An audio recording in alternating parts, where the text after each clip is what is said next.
before I have my client put an offer on the house, okay, I'm going to see if that listing price is even, you know, in the ballpark of what it should be. If it is, I'm not going to get stuck on anything. I'm going to look at where my client's offer should be or where the price of the house should be. I'm going to consult my client, use the conversation I had with the agent and all of that, and I'm going to create an offer price, okay?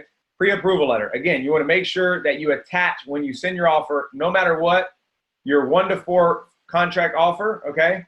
Okay, don't just send me, like I got a text right now from an agent a little bit earlier today, and it said, you know, this is like, this is basically saying, oh, let me see if this is going to be worth my time type of an agent, okay? This is what they say. Hello, Brett. My client wants to submit a verbal offer of a price that's low of 188.5, which is lower than 198. So they want to go 10,000 off, which is ridiculous, okay? 0 closing costs, 450 home warranty, buyer's purchase survey if the seller doesn't have one, option 10 days, 150. My clients are pre-approved. Let me know if that works, okay? No, that doesn't work. This same client, we just declined a list offer with 6,000 towards closing costs. So here was my reply to the agent before getting on this webinar. Call you at about 11:30, about to hop on a call. Wait before you send anything. He said, thanks for the reply.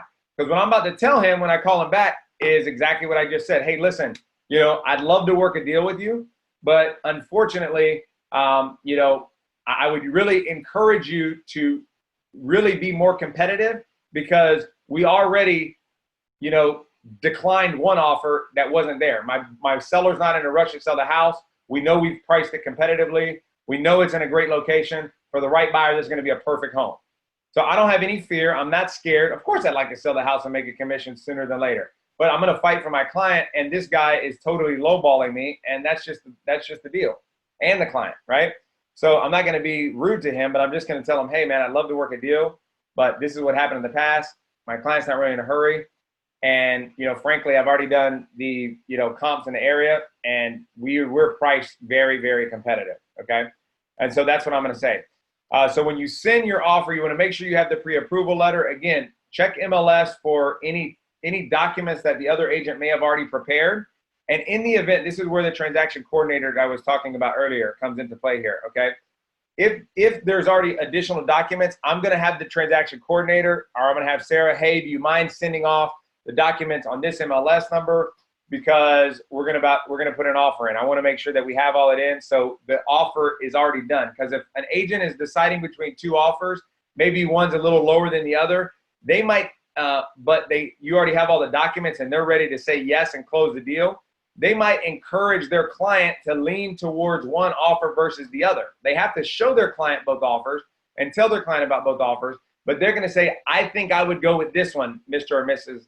Listing agent client, which is yours, because even though it might be 1,000 or 2 less, you've now got all the paperwork, you've communicated at a high level, they know you're a professional, they know during the inspection process you're going to be less of a pain in the behind, hopefully, because you have presented yourself as such, okay?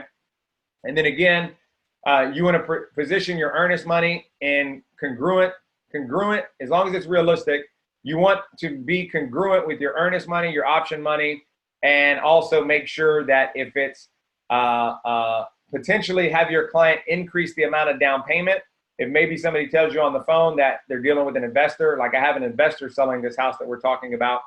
My investor is really a stickler on like down payment. Like they want to see how serious is this person? Do they have money, or are they barely scraping enough money to get by? And then 3 weeks from now, when it goes to underwriting, they've applied for a credit card or whatever, and now they don't have enough money or whatever. It dropped their credit score. And so investors that have gone through this before, and this ain't their first rodeo, you know, a good listing agent is going to tell you as the buyer, you know, client to maybe, you know, have more of down payment. Okay.